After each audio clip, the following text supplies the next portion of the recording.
Well, we're at the top of the hour, so we're going to go ahead and begin today's webinar. Good morning, good afternoon, or good evening to everyone attending today's webinar. First and foremost, I'd like to thank all for attending today's session. I'm Mike Adenovich, Solutions Architect for Cireson, and obviously your host for today's session. During today's session, I'll show you tips for installation and optimizing the portal within your environment to maximize productivity and efficiencies, as well as showcase Cireson products to help you prepare for success.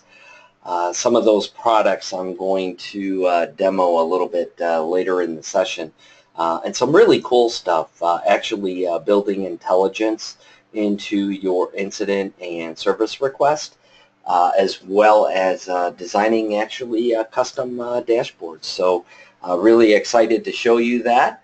I think you'll like that. Who is Cireson? Well, for those not familiar with Cireson, basically Cireson started in 2012. We were founded on a simple, powerful idea to be forward thinkers of all things Microsoft Cloud and System Center. Today, our values from the beginning remain the same. Very simple ideas, which are keep it genuine, do the right thing, and listen to our customers. And as a world leader in Microsoft Cloud and System Center, our mission is to make your working life more productive by bringing service and asset management together in a single platform.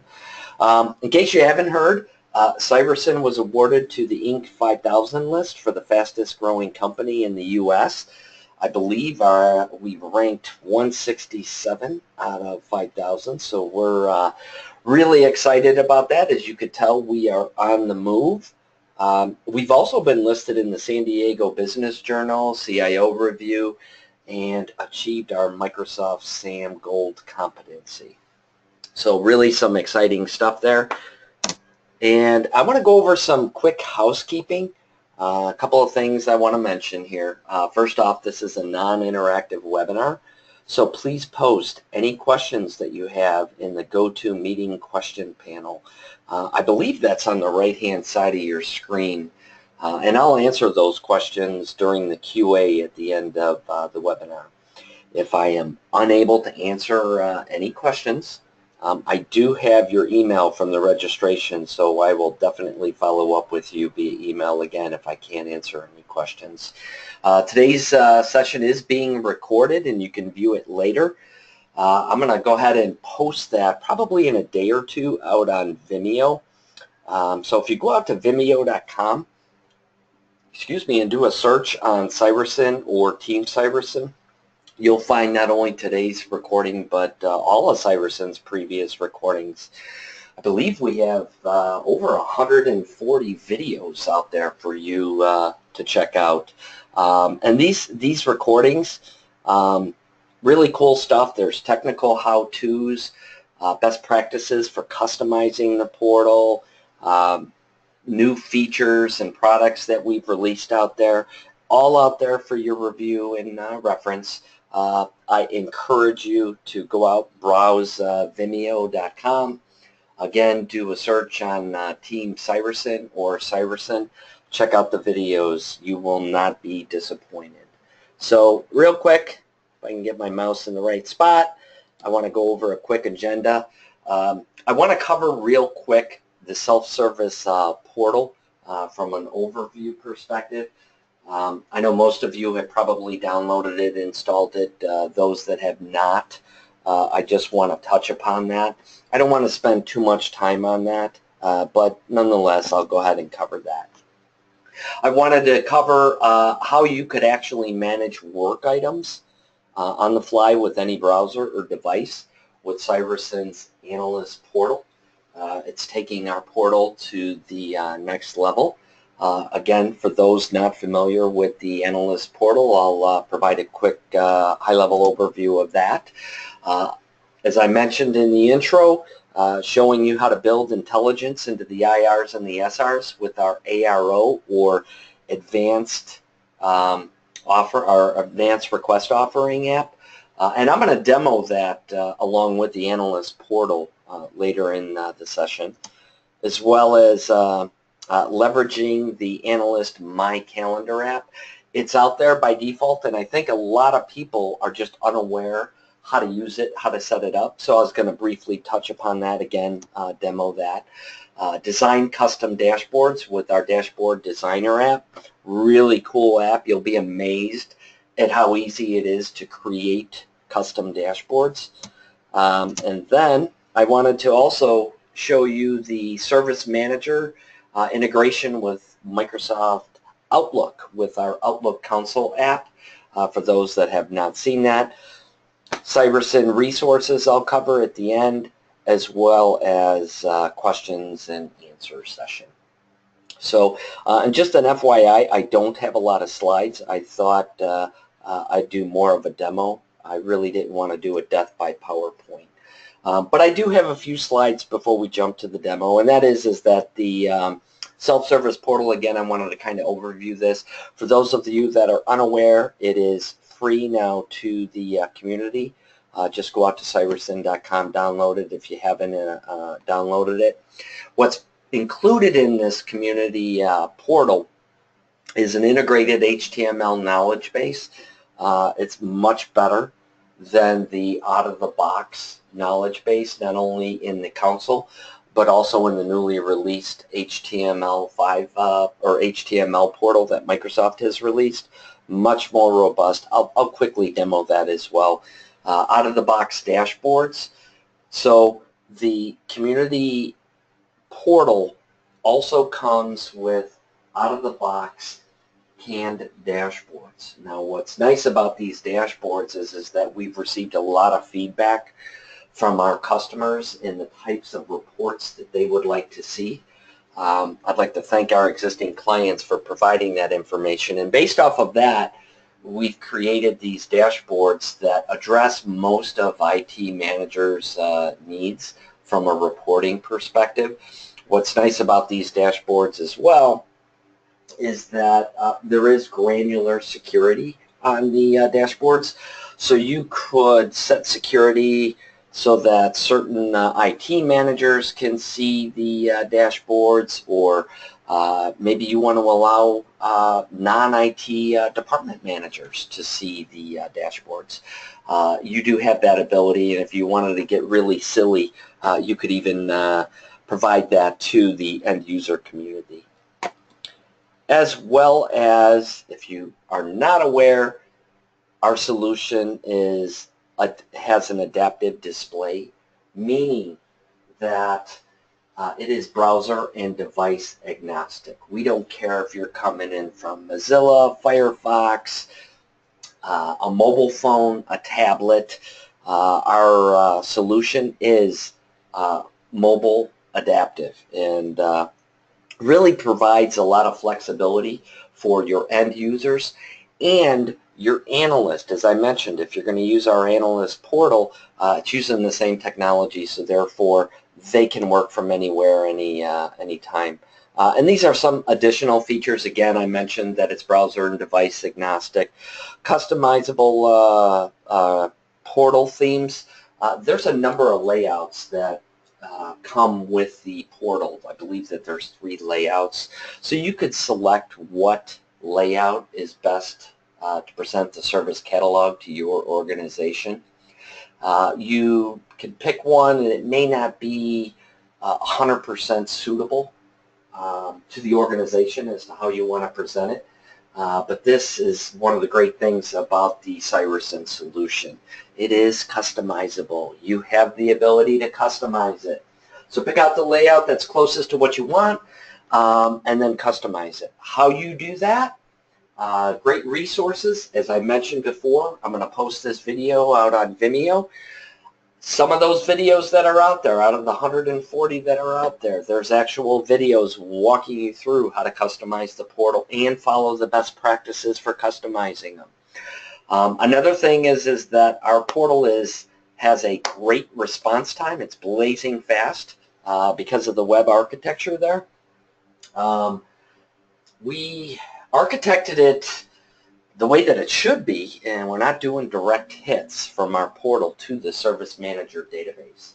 we're actually leveraging a cache database out there. And I can talk a little bit more about that. But not only the database architecture, but also the way that the portal is built and designed that improves performance there. Integrated authentication, meaning it supports single sign-on or forms-based authentication. When you do install that, there's a little checkbox when you're installing the portal, whether you want to do forms-based authentication or single sign-on. So very simple. If you want single sign-on, click the box. If you don't want it, it'll be forms-based authentication. Pretty straightforward. Integrated announcements. Not much to say about the integrated announcements. They're awesome. They're great. Leverage them. You can target the announcements to AD groups. Secondly, they're in an HTML format. So not only can you make them very professional looking with the fonts, colors, so forth and so on, but you could also embed pictures and JPEGs and things of that nature. Very professional looking. Real quick, I just want to cover some best practices for installing the portal if you haven't installed it already. These are some of the recommendations.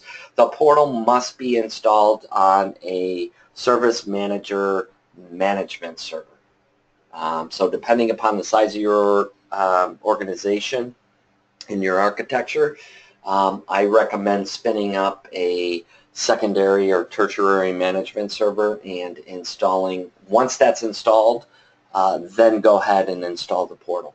You're going to want to definitely install the management server first prior to installing the portal. SQL on the same instance. As I mentioned before, we have a cache database that we use and leverage.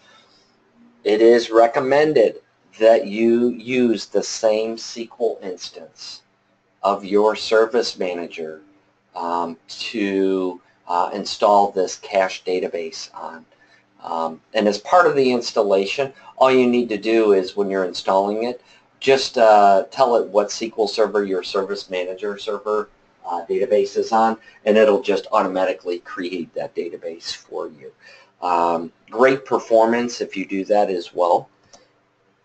The installation instructions, when you receive the download link and you download the Self-Service Portal, there are installation instructions in there. But if you want to, you can go out to our support site. As you can see, it's KB article number 46. It'll give you more information on there, including the hardware and software specifications. And as you can see, we require 8 gigs of memory, and be cognizant of the number of concurrent analysts that you have on there, because you're going to want to account for that number and address memory accordingly. As you can see on the screen here, it is 100 megs per user. So if you have 10 analysts, put the base of 8 gigs on there, and then those 10 analysts add another gig. You've got 9 gig. Pretty straightforward calculation there. And most of you are running on VMs, so you'll be able to adjust accordingly. When you're installing, there are some accounts that you want to have set up in advance. The service account that you're going to use to install the portal. Most firms will use the Service Manager account, so just make certain that he is a local admin, and if it's already the Service Manager account, it's already going to have Service Manager and SQL admin rights, so you're set to go. But if your security team wants to break it up and be a little more granular with the service accounts, if you do have to create a service account, make certain that it is a, as you can see on the screen, local Service Manager and a SQL admin. We also require an application pool account for IIS. Again, if you're going to get granular, then make certain that that account is a Service Manager and SQL admin. Very important there. And again, as I mentioned, we support single sign-on or forms-based authentication. You make that determination when you're doing the installation. It's just a little simple checkbox there. If you're going to do single sign-on, I believe, if my memory recalls right, is going to be Windows authentication. So it's just that little simple checkbox there. And then we've got a new upgrade hotfix process, and I'll talk about that in a moment. I just want to mention one thing. When it comes to the AD accounts and installing the portal, whatever account you're going to use, let's say that you're going to use, you've got your service account, everything's all set. What I recommend is that when you're about to install the portal, log in as the service account that you're going to use for the portal. Log into the server with that account. And the reason I say that is because it creates a shortcut on the desktop. And you're going to want to, whenever you hotfix the server or update it, you're going to want to log in as that same account, and you're going to want to leverage that shortcut that the install puts on the service account's desktop. So I'm going to elaborate a little further here too. So we now have an automated update process for the Portal Release 6.0 and higher. Previous to that, it was all manual. Yes, you had to update the file system files, then go out to SQL and run stored procedures. Wasn't that complicated, but some people wanted it more automated. They really not comfortable updating SQL and things of that nature. So we've now automated that process. So the way it works, and this is why I was saying it's beneficial for you when you're installing the portal to log into the server as the service account so that that shortcut gets created. It's not critical. It just makes your life easier, that's all. So anyhow, when you know that there's a hotfix, because you're going to probably sign up for the Cireson newsletter, or you'll receive tweets that there's a new hotfix or an update out there, then you just log into the portal server as that service account. Click on that, I think it's called Cireson setup icon. If you click on that, it'll go out to our site, check to see if there's an update out there, and it'll prompt you and ask you, do you want to install the update? Very, very simple. And if you say yes, it's going to bring up the setup screen, and it's going to remember all your previous prompts. You just go ahead and enter the password for the service account and click on through, and it'll update the portal for you. Now, one thing to keep in mind, and this is very important when you're doing the update there, is during the installation, in order to receive all the updates, you have to make certain that the database install database option is checked.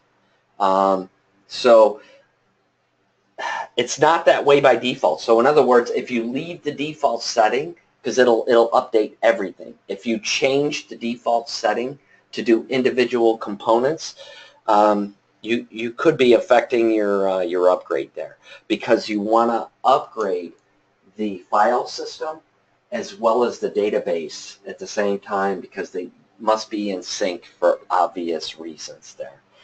So just a little heads up there. And with that said, like I said, I don't have a PowerPoint by death presentation. I'm going to just go ahead and jump right into the demonstration here.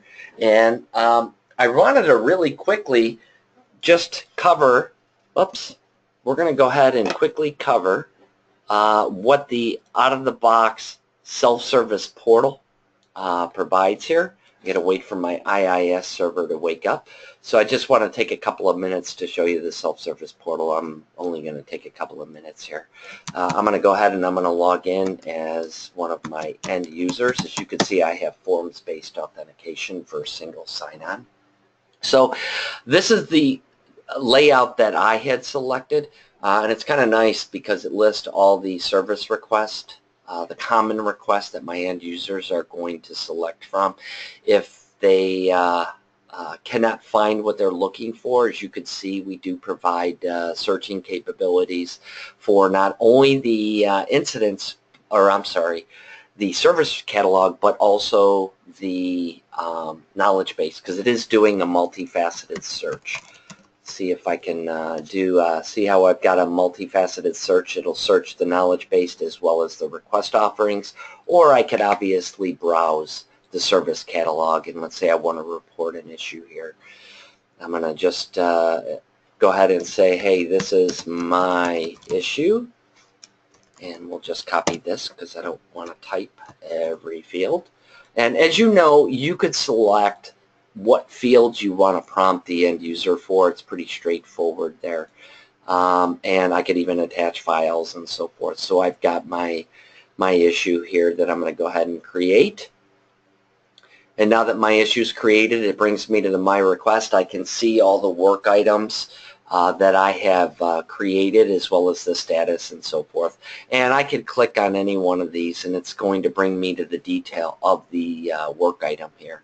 If you notice, it's grayed out, or read only if you would. It is by design, meaning ITIL best practices. There are some fields that I can modify, alternate contact method. I could provide comments to the analyst here if I so choose. Those will be tracked in the action log. I could attach additional files, as well as if I go down to knowledge base, I can search the knowledge base in a more granular level. I could do it on the home page, or I can do it from the knowledge base icon here on the navigation pane. And I could set it by featured articles, popular articles, recently added, or top articles. Or if I want to get granular, I can say, you know what, I only want to search installation and I want to filter it, and I can get down pretty granular. I'm not going to dig too deep into this because I think for the most part everyone's pretty familiar with the knowledge base. And then I mentioned there's a number of canned dashboards that are provided. These cannot be modified. These are, like I say, address most IT person's requirements or management. The incidents by support group, neglected incidents, resolution time, response time, all great stuff. So let's jump more into how we can make IT efficient here. So I'm going to go ahead and I'm going to log into the same portal, same infrastructure. This time I'm going to log in as an analyst. And one of the nice things here, it's the same look and feel, but as an analyst, it brings me to a different page. It's going to bring me to the My Work page. It's going to show me all the work items that are assigned to me as an analyst.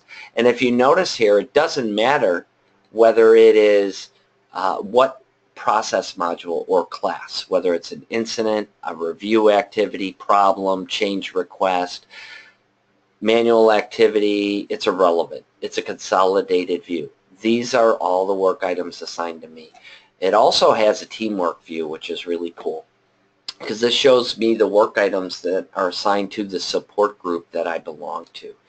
And I could even filter and sort on these column headings just by clicking on the column headings. If I click on this little down arrow, I could even set up multiple filters. Say filter 1, and then I want to do filter 2, and I want to separate it by an and or an or, and maybe say it does not equal. So I can get pretty granular with my sorting and filtering. Now, I could even group. So let's say that I want to take a column heading and I want to drag it up top, and I take priority, maybe support group, and maybe assign to user. So now I can see what items are assigned to the support groups that I belong to, have the highest priority, that are not assigned to anyone. And I could go ahead and begin working on these. But what's really nice is this is called a persistent grid view. And what I mean by a persistent grid view is that when I log out and log back in again, that view stays with me as an individual analyst. What's nice about that is that now I can create views without elevated service manager privileges. So one of the big kind of downfalls with how you have to do security within the out-of-the-box console and Service Manager. So we really simplified that process. Or if I wanted to, I could even do a search and say, hey, I want to do a search on maybe server. Search was a little broad, a little narrow of a search there. By default, it's going to search all of the work items, meaning incidents, service request, problem management, change management. Well, maybe I don't want that broad of a search. So I want to make it a little more granular. So I want to say I only want to search incidents, and I only want to search service request, and maybe I want to add a couple more filters. Maybe I want to group some of these, separate them by ands or ors, and I can select what fields I want. And as you can see, it's pretty granular as to how I want to set up my search. And then once I've created my search, I can now save it and say this is my search. Again, it's a way for me or the individual analyst to create my own views that are conducive to my workloads and my work requirements. So very unique things there. Now, if I wanted to, I'm going to jump into a incident here. I want to show you the capabilities of the Analyst Portal. And remember, this is from any browser, any device, including mobile devices. I don't think I need to go over every field because most people on this call are already familiar with the fields within Service Manager. But as you can see, all the fields are there. Your enumerator list are automatically going to carry over. Your action logs are there, configuration items, the tabs up at the top. As you can see, related items. And you still have that same functionality of attaching files, work items, KB articles, as well as history. And history is shown in by far a much more legible format, more of a friendly format. And in addition to that, it's also sort of like a Word track on, track off, where I could see what has been deleted by a red line and what has been changed or added. Much more legible format there. If I go back to the general page, one thing, a couple of key features that I want to point out that are really, I think, unique is that you've got support groups here. So if I want to assign a support group, they will receive an automatic notification that they have a work item assigned to them. And we do that with our support group mapping that's part of the portal. So you could eliminate the number of subscriptions that you have. Makes it by far much easier. Now, as you know, if you click to select an analyst here, it's going to bring up the whole entire CMDB list, or the list of users within the CMDB. We simplify that, where if I want to, I could click on this Assign to Analyst by Group, and then just go ahead and say, I want to assign this to the desktop support team. And it'll automatically filter for me and only display the users within that support group. And I could say I'm going to assign this to Rob Young here. Another nice feature here is that we have send mail capabilities within our portal. It'll automatically, when I click send mail, it'll send an email, bring up the form, pre-populate the recipient by pre-populating it with the affected user of the work item. It'll take the work ID in the title and automatically put it in the subject line. And I can now say, need more info. And I could even get really colorful, because remember, this is HTML and not just RTF. I could attach a file. I could add it to the message log. And we could default this and hide this. The benefit to that is that now all work items have the email communications in it. So not only does it have the actions of the analyst and everyone who's worked on that, but also all email communications, including the responses back from the end user as long as you have the Exchange connector set up. So think about that from a business perspective. If you need to escalate a work item, not only are you escalating the work item, but you're also escalating all of the email communications. All of the email communications with that work item. So I just sent Greg here an email requesting additional information. So here I could see the analyst sent this, Don sent it at this date and time, requesting more information. Now when that end user responds back, that's going to be in the work item as well. Now what's nice about that is that feature also is applicable, actually I want to jump to all the different process modules. So I'm going to go ahead and I'm going to cancel this, and I want to just jump into maybe a service or a change request. And this is where I think it's very important from a business perspective. So from a business perspective, as we know with change management, it always creates a flurry of email because within your activities, you have different assignments for each of these activities. So now you can send email through the work item of our portal. And again, that's now all tracked in the action log of the work item here within the change request. Because remember, that send mail capability and a lot of these capabilities that I'm showing you are across all the different process modules. I also have the ability, I'm going to go ahead and cancel here. I have the ability on the fly to create incidents, service requests, problems, release, and change records right through the portal. Remember, I could also do this through my mobile device as well. So if I'm walking through the office and someone stops me, I can easily create an incident. I could create an incident and fill out all the fields, or maybe you have predefined templates with automation and so forth. So I could just go ahead and then select one of those templates. They'll automatically carry over, or I could click on the Quick Create, and it brings up this little HTML splash screen, and I could just go ahead and fill out these fields and easily create an incident, again, on the fly if I so choose. Very powerful how I can create an incident. Let's say that I'm gonna pick on Elisa here. I'm gonna have she stopped me as I walked down the corridor there. She hit me up with an email problem.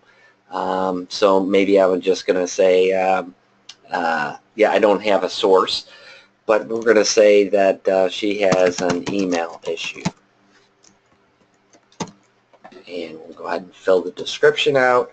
And on the fly, I have now just created an issue here. And there is IR 977. And I was able to do that quickly on the fly there. Very, very cool stuff.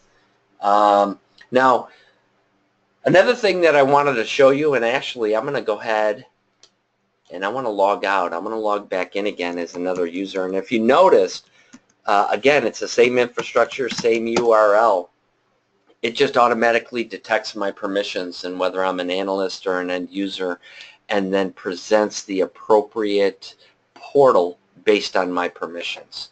Now, I wanted to talk about the advanced request offering feature. And this is really cool because this offers quite a few features that I think Service Manager community has been crying about and requesting for years now. First is that we do provide direct links from request offerings. So here I have a community forum. I could go ahead and click on this community forum. It directs me to another website here. Or if I want to click on this password reset here, it's going to bring me to a different website. Now, what's nice about this from a business perspective is that you could provide a portal to your end users, not only from an IT perspective, but give them a single portal that will also direct them to the HR website where maybe they're going to request time off or adjust their benefits accordingly, or to the payroll system. They want to change their bank for their direct deposit. You're providing them a single source.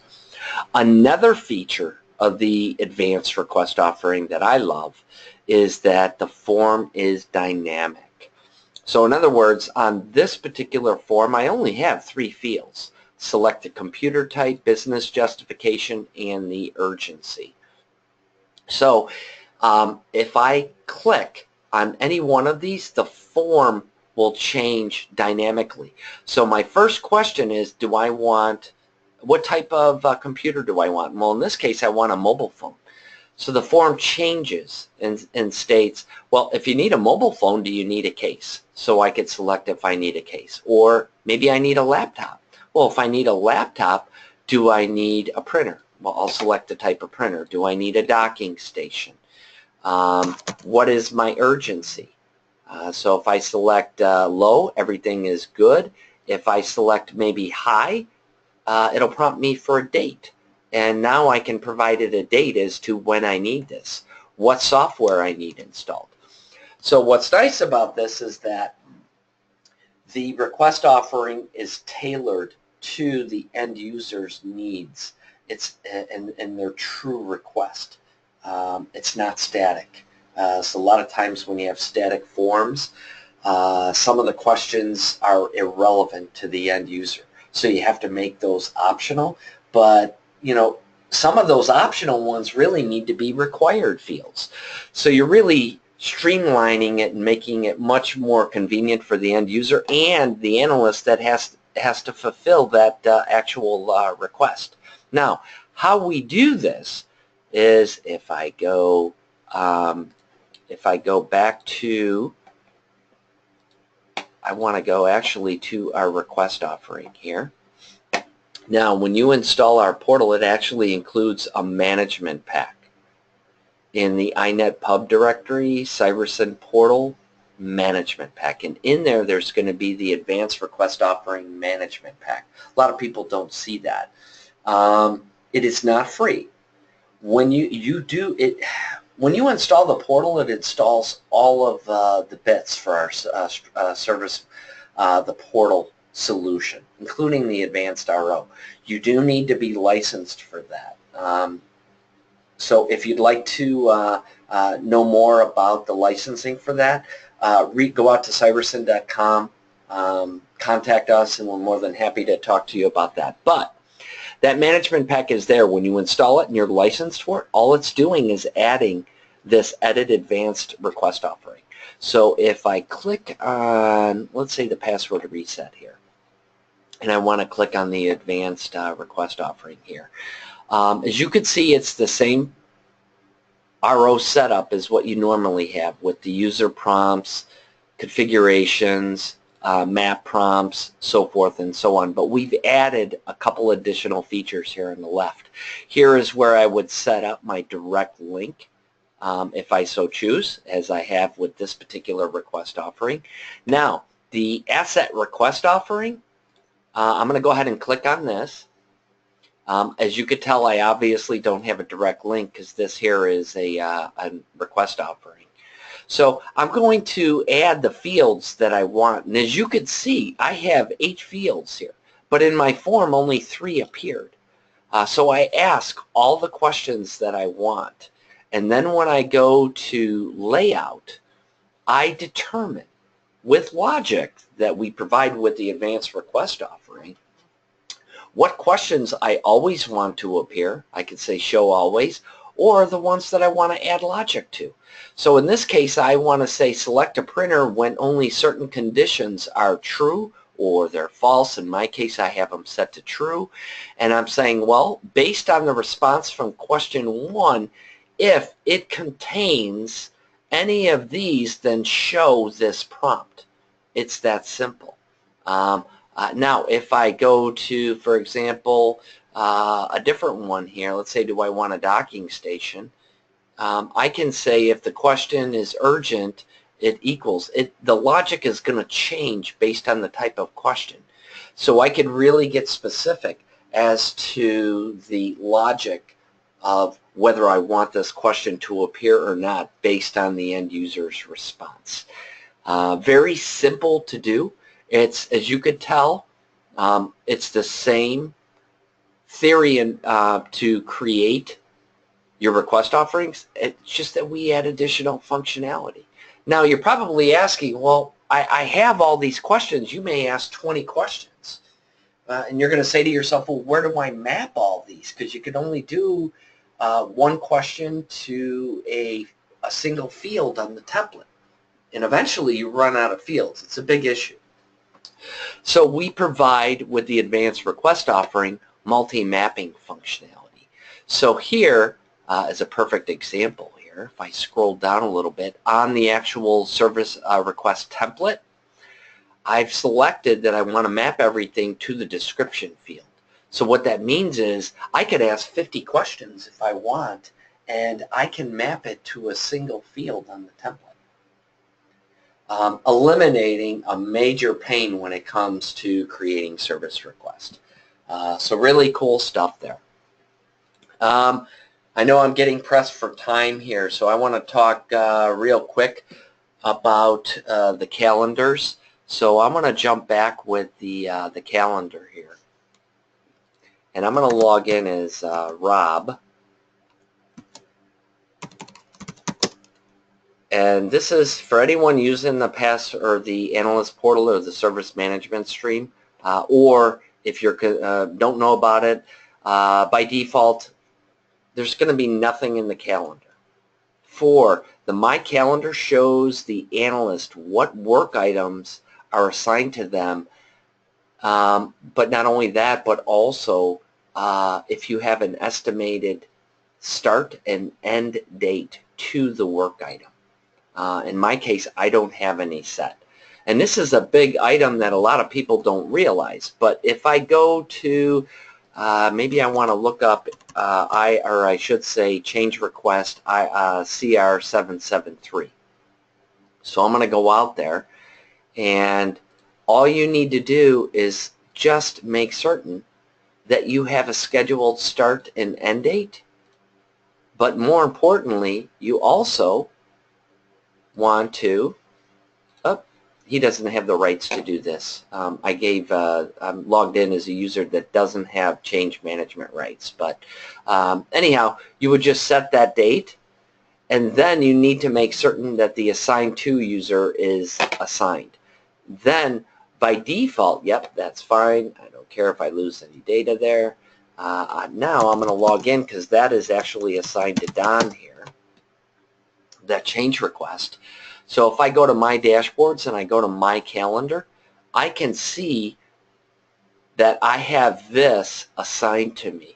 And this is applicable to all the different process modules: change request, incidents, problem management, so forth and so on. So I have the ability to create a calendar, and I can drill down into this calendar and click on any of these work items and see the detail of this. And again, the same form that they're accustomed to using in the out-of-the-box solution, all the tabs, the fields, and so forth. So very beneficial, making IT very how should I say, very efficient. Now, I want to show you dashboards real quick. I kind of just glanced over the dashboards. I'm going to log in as a different user here. Now, when it comes to the dashboards, you're going to love how simple this is. As I mentioned to you before, the dashboards were static. These were all static. Well, if you have the Dashboard Designer tool, there's some really cool stuff that you could do. Excuse me, I'm going to go ahead and I'm going to create a new dashboard. And I can put it under the home page. I can put it anywhere I want. In my case, I want to put it in this folder here. And I want a new page. And I want to call it Cool Dashboard. And I want to change the icon to this dashboard Maybe I want an area chart here. I like that. As you can see, I could add that granular security, and in my case, I only want it visible to this user here. So I've created, very simply, I've created my dashboard, or my new page, and here is my cool dashboard. So it's going out to the cool dashboard, and I've got a blank screen. Okay, so I could click on the layouts, and I have 10 layouts that I could select from as to how I want the layout to look, the dashboard page to look. So I could have just maybe one dashboard. Maybe I want multiple dashboards, and I want them divvied up, as you could see, by these different layouts. So in this case, maybe I just simply want this layout here. So I'll select this layout here, and then I'll go click close. There's my layout. I've got the 3 different ones. Now I'm going to click content. Here is where I could select how I want to create my dashboards. I could do it through SQL queries with SQL widgets, or I can use table and chart widgets, which are using the search capabilities. Remember I did a search and I saved a search? Well, I could build dashboards off of my search if I'm not too familiar with SQL code. But I'm going to do a combination here. So let's say that I want to do a SQL chart or a SQL widget. And I'm going to just take this, and I want this to go down here at the bottom. And now I want to call this maybe IRs with KBs. And I'm going to go grab my SQL code here. Very simple SQL code, because I'm a SQL guru. And it automatically looks at the SQL code and then says, okay, well, how do you want to group it? And in my case, I'm going to say it's going to be by article ID. What type of chart do I want? I'm going to say, no, I don't want a pie chart. I want a bar chart. I want a pie chart. And I'm going to apply this. There's my chart. Maybe I want to go ahead and add maybe a chart widget.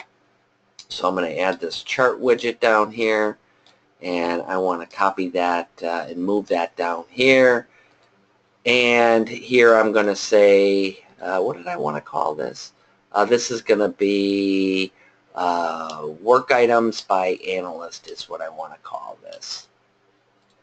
So let's do work items by analyst. And remember, I could create a search. I created a very, very simple search. And now I want to group it by assigned user. I want to give it a bar chart, and I want drill down capabilities. So now I've created that, and now I want to create one more. So let's go ahead and do another SQL chart. And here's my SQL code here. And this is going to be work item by user.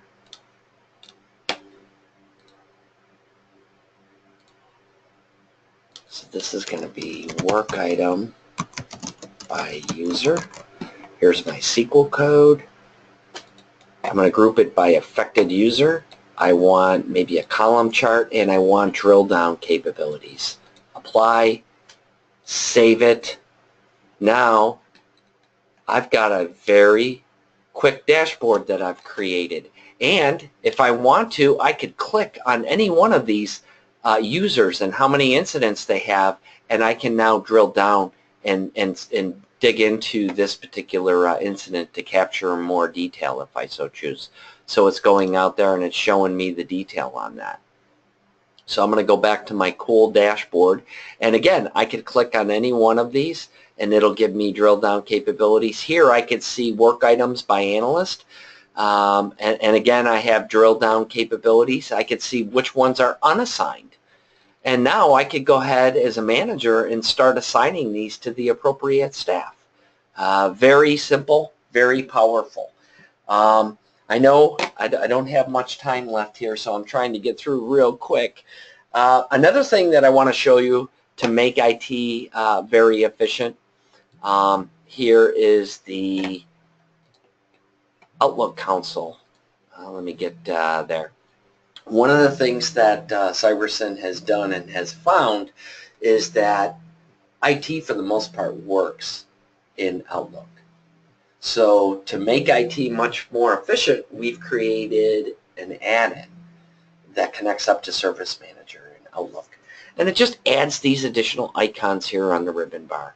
So now, as an analyst, I could, right through Outlook, click on My Active Work Items, and I could see what work items are assigned to me. Again, it doesn't matter what process module. It's given me a consolidated view, change, problem, activities, incidents, and I can go ahead and click on any of these. It'll bring up a form.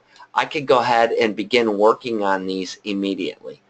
And let's say I want to say that this is actually Greg that created this, and here's the category, and here was, he did it via email maybe, and now I'm going to go ahead and save it. I just modified it, or maybe I want to close it. Maybe this issue is now resolved. I fixed it. Fixed. Done. And now I've resolved that issue. Another thing that you can do is most firms are going to have notifications set up. So if I receive an email notification stating that I have an incident assigned to me, I could just right-click it and begin working on that. Again, it brings up the same form, have the same tabs that I'm accustomed to already, and I could begin working on that. Or my favorite is that you're going to have that end user who feels privileged that they don't have to go to the general help desk. They can go to their email their favorite analyst. When that occurs, you could just right-click that email and decide whether you want to create an incident from a template, a problem, service, change request. Let's say I want to create an incident here. Notice how it takes the sender of the email, makes them the affected user. The subject becomes the title. The body of the email becomes a description. I just fill out a couple of fields and I've created an incident. But I already know that this is a printer issue, so I'm going to select I want to create an incident from a printer template and let the workflows automatically route it. Now everything's all pre-filled for me. I don't do anything because remember, we did the description, title, and affected user, and the template had everything else along with the workflows. I click OK, and now the person in that analyst in the workflow is going to get this incident assigned to them. And I didn't have to copy and paste or do anything. Really makes IT very, very efficient there. I hope you found this beneficial. One other thing that I want to point out, I don't know if you recall, but remember I was showing you the incident, or the portal has the send mail capabilities for all of the different process modules. This here I really like is, let's say that you are doing that process as I described earlier, where you're making certain that all email correspondence are in the work item. Well, let's say that a work item or an email goes rogue and you really want it back in the incident or change request or whatever the case may be. I could take that email, right-click it and say, you know what, I want to add it to the incident log, or I want to attach it to the related items. Either way. So let's say that I want to attach this to incident IR 27. So I've just gone ahead and added that to incident IR 27. Now I'm going to call up incident IR 27. Here's this incident. And if I go to related items, here is that email. And if I highlight it and then click open, I can open that email. Really making it efficient if I'm going to escalate work items. Again, not only am I escalating the work item, I'm also escalating all the email communications. So very, very powerful, great tools that we provide. So I think that's it that I had for the demo. I'm going to jump back to my slides here.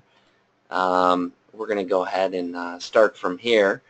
One thing that I want to point out, Cireson has created the community forum. It's a place for everybody to pose questions, if they're having issues or if they have a feature request. It is a forum for all of our partners, customers, really anyone to post what they like out there. And if other customers or partners don't respond, we also have the Cireson employees and industry experts that will respond to your questions and so forth. So very beneficial. And there's all different types of areas out there, as you could see. I'm not going to go through them because I think everyone can see them there on the screen. One of the nice things also about the community is that if you have a feature request or a great idea, post it out there. Now, what's cool about that is that if you post that idea out there, other partners, customers, anyone who's out there votes on that and says, you know, hey, that's a great idea. If it has so many votes on it, Cireson looks at it and says, hey, that is a great idea. We're getting a lot of feedback that customers and partners and the community think that this is a great idea. Then we'll add it to future products. So a much better method to get feature requests added to future product releases. So again, it's a great tool. Do join the conversation. Just as I mentioned before, I want to cover quickly the resources. I already mentioned Vimeo.com. You could do Vimeo.com/Team Cireson or go out to Vimeo and do a search on Team Cireson. There's also the community site that I just mentioned. Great resource. I strongly advise you to go out there. If you want to check out the Inc. 5000 award, feel free. There's the URL. If you want to find out more about the Cireson platforms, go out to Cireson.com. If you want to go out to support, obviously it's going to be support.cireson.com. Pretty basic. And if you have, just so you know, we're looking for great people. Go out to Cireson.com careers. Check out the open opportunities. We'd love it if you would apply. And if you have anything interesting to talk about, questions, comments, email us at team@cireson.com. Just real quick, want to mention next week's upcoming webinar, Easy Steps to a Worry-Free Service Manager 2016 Migration. So we'll cover a number of things. Why migrate to 2016? Again, you can see it on the screen. The steps to migrating, migration services that we provide, service management lifecycle in general, as well as a new tool that Cireson is going to release actually next week called the Lifecycle Management Tool that will help and truly assist with the 2016 Service Manager migration. Do go out and register. You can go out to bit.ly.lifecycle app. By the way, it is case sensitive, so you do need the uppercase L and A there. Again, it is case sensitive, so do be aware of that when you want to go out there and register. With that said, I think we're going to go ahead and move forward with the Q&A session here. So let's see here what questions we have. Okay. Don't have a lot of questions. We only have one question, and that is that what is the infrastructure behind the Analyst Portal? Great question. Actually, if you have installed the community free self-service portal, you have already installed the Analyst Portal.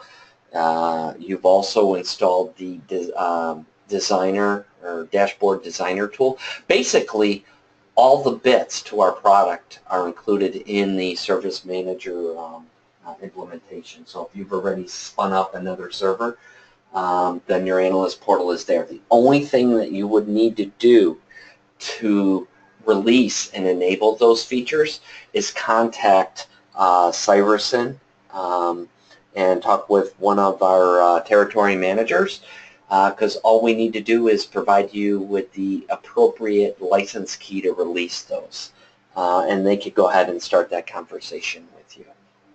So great question. Thank you for asking. It looks like that's it for the questions. Not very much, and actually we are right on target here. I'd like to thank everyone for their time today. Hope you found it beneficial, and we'll see you next time. And have a great day. Thank you.